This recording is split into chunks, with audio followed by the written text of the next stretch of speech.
Hello, good afternoon, and welcome to Unit 2. So we're going to start our Unit 2, which is called Polynomials.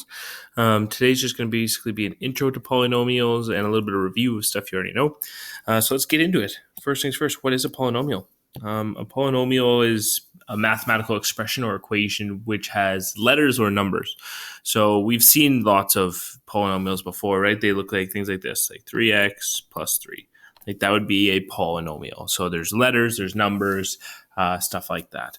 There is some rules on what you can and can't have. Okay, so these are three things that you are allowed to have. So you're allowed to have constants. Constants mean just numbers. So if you had like a 3 or a negative 20 or 5.5, that's fine. You're also allowed letters in polynomials. So X, Y, Z, any letter you can think of, you're allowed to have. And you are also allowed exponents, but those exponents have to be whole numbers. So your exponents have to be like 0, 1, 2, 3, blah, blah, blah. But no fractions, no decimals, and no negatives.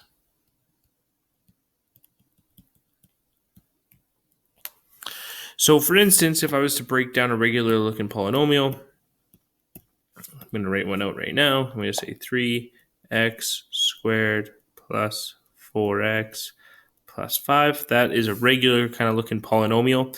Our letters, the x's, are called variables.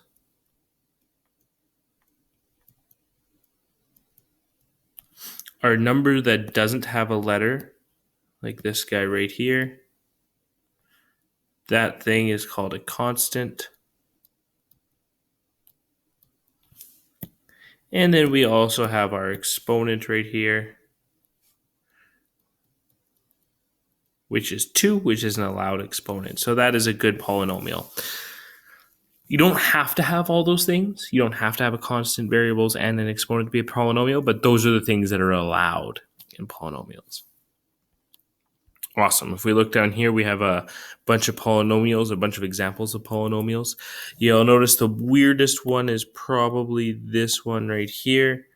It's weird because it's got that square root sign, but that's fine, right? Like your numbers can be square rooted, and that's okay. It just creates a crazy decimal. Even this right here, just the number 5, that is a polynomial. It's just a constant polynomial, right? It's just 5, plain and simple. Some examples of things that aren't polynomials. This is not a polynomial because it has a negative exponent, and that is not allowed, right? This is not a polynomial because I'm dividing by a variable, and you're not allowed to divide by variables in polynomials. And this guy right here is not an exponent or not a polynomial because you're square rooting a variable. And remember that square rooting a variable is the same thing as saying x to the power 1/2, which is a decimal or a fraction exponent, which is not allowed. Cool. Those are examples of polynomials and non-polynomials.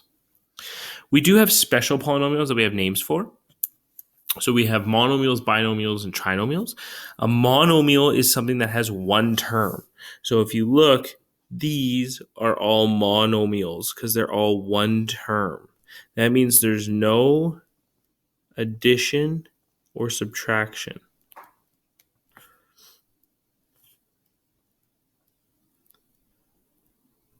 It's just one thing. So you have 2x or 3y or 4xy squared. Like those are monomials because there's nothing else being added or subtracted to that one term. A binomial is 2 terms. So if you look over here, that is one term plus a second term. So that addition sign is what separates terms. You could also separate terms with a subtraction sign. So this is one term, y, subtract 3. So those are 2 terms, making these things binomials.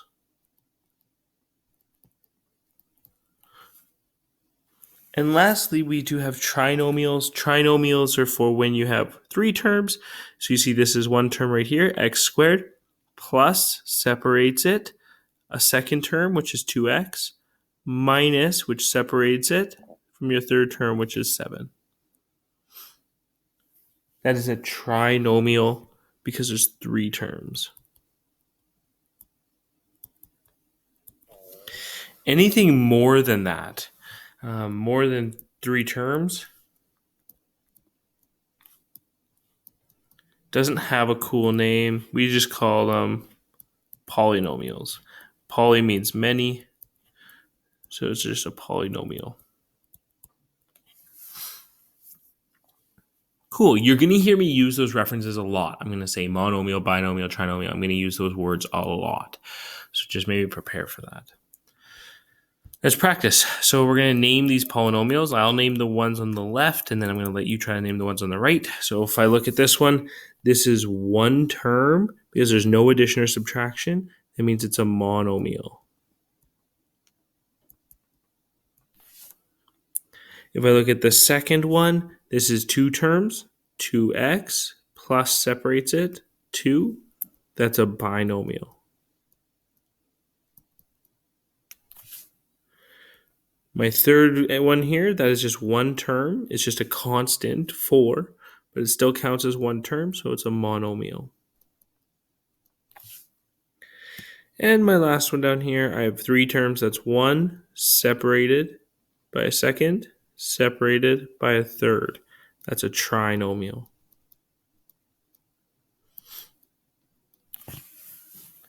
All right, go ahead, pause the YouTube video, and then watch or try the ones on the right. See if you can name them all.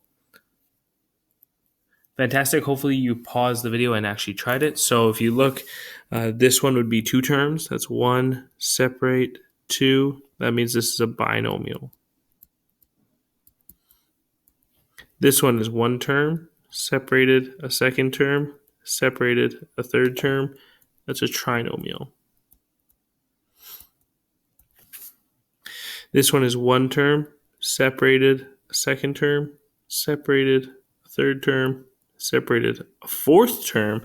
4 terms we just call polynomial. And lastly, we have this thing, which if we look at it, we notice that it's got a decimal exponent, which is not allowed. This is not a polynomial at all.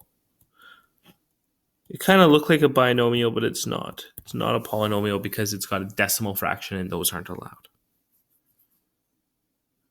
Cool. Again, that should be reviewed from Math 9, so it shouldn't be too earth-shattering information.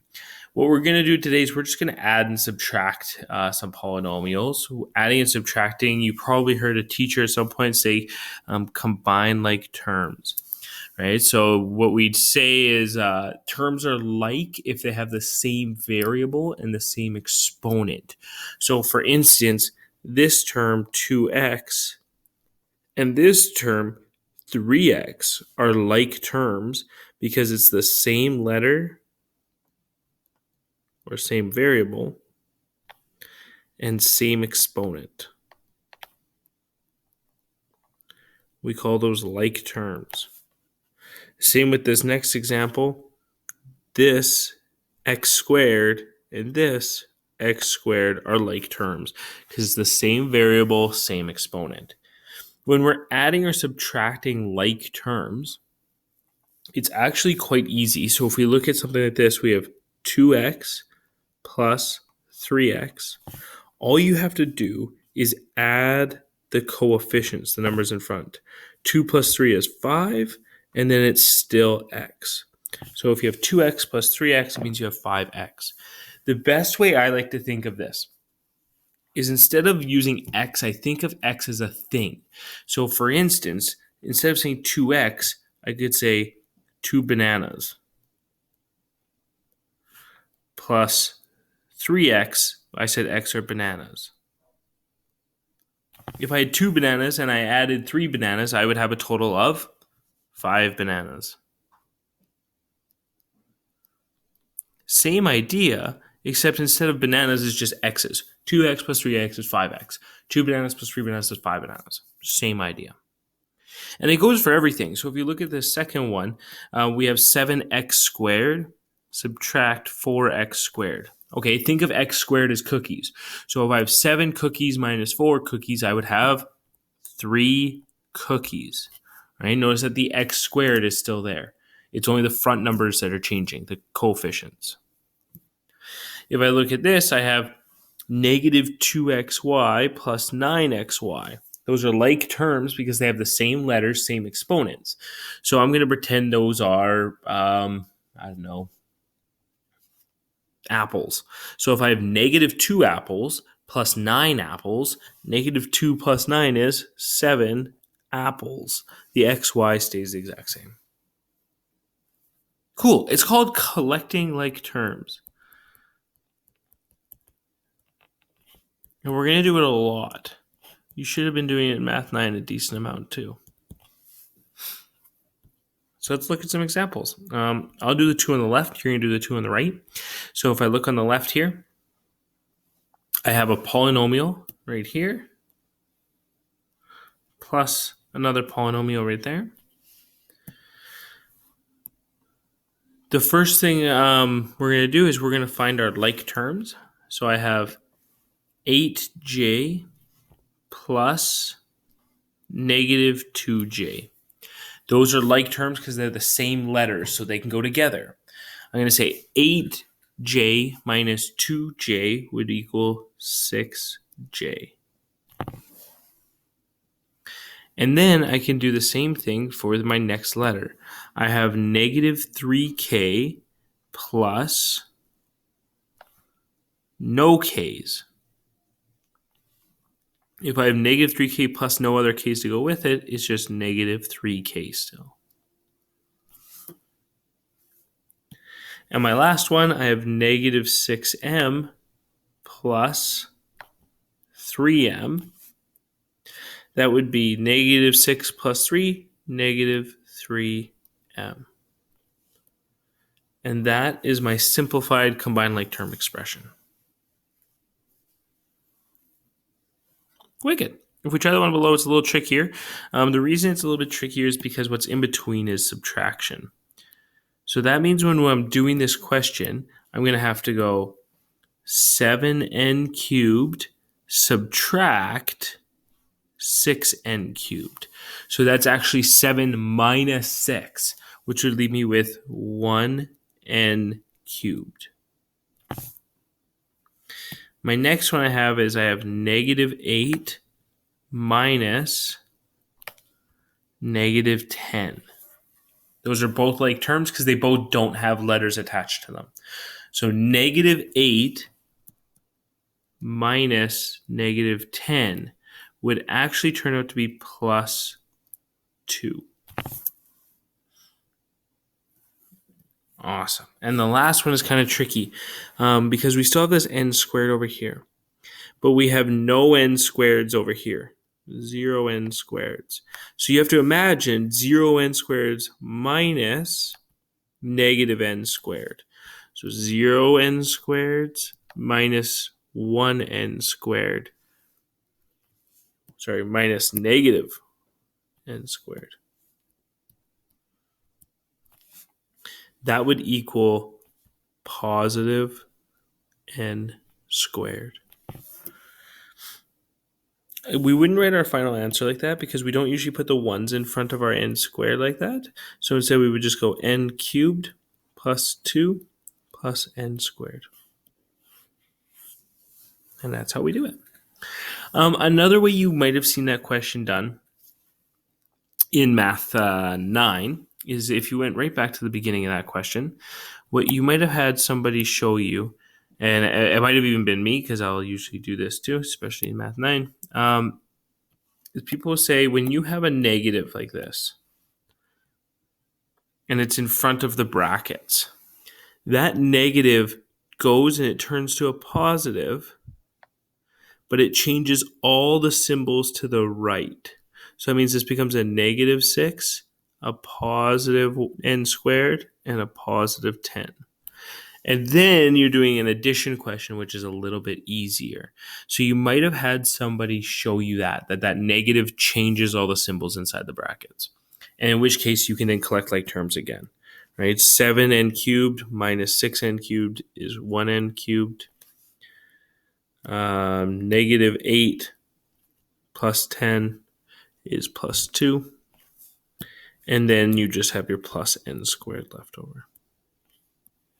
Same answer, different strategy. Awesome. If you want to go over here to the right, try these two questions on your own, and I'll write down the answer. All right. Collecting my like terms. 3d squared plus negative 5d squared. That would be negative 2d squared. Negative 6d plus negative 5 would be negative 11. Negative 2d cubed plus negative d cubed. That's an invisible negative 1, right? Just in case you're forgetting. So negative 2 minus 1 would be negative 3d cubed. And my last one, plus 1 plus, oh boy, what did I screw up? Oh man, I screwed up big time. My red ones. The red one was negative 6d plus 22d, which would be plus 16d. There we go. And then I have plus 1 minus 5 would be minus 4. And that would be my polynomial expression. This last one right here, we're doing subtraction. So this would start off with 6x cubed subtract no x cubes. That would still be 6x cubed. Then I have negative 6 subtract 9. That would be negative 15. Right? Negative 6 minus positive 9. Then I have these other two that are just kind of left over. Remember that this negative still has to apply to them. So this becomes negative x squared positive 8x for my final answer. Those are definitely the trickiest ones with the negatives in between. A word problem, how you can see how this works. It says for the triangle shown, write an expression for the perimeter. Perimeter is just all the sides added. So all this question wants you to do is take the sides, go 3x minus 4, and add it to the other sides. So plus 3x minus 4 again, plus 5x plus 2. That would be your perimeter expression. We always want to simplify things, so we can collect like terms here. If you look, we have 3x plus 3x plus 5x. So 3 plus 3 plus 5 would be 11 x's. You then could also go negative 4 plus negative 4 plus 2, which would give you negative 6. So your answer is 11x minus 6. Cool. In the Google Classroom, I also posted a practice sheet. It shouldn't take you guys too long today.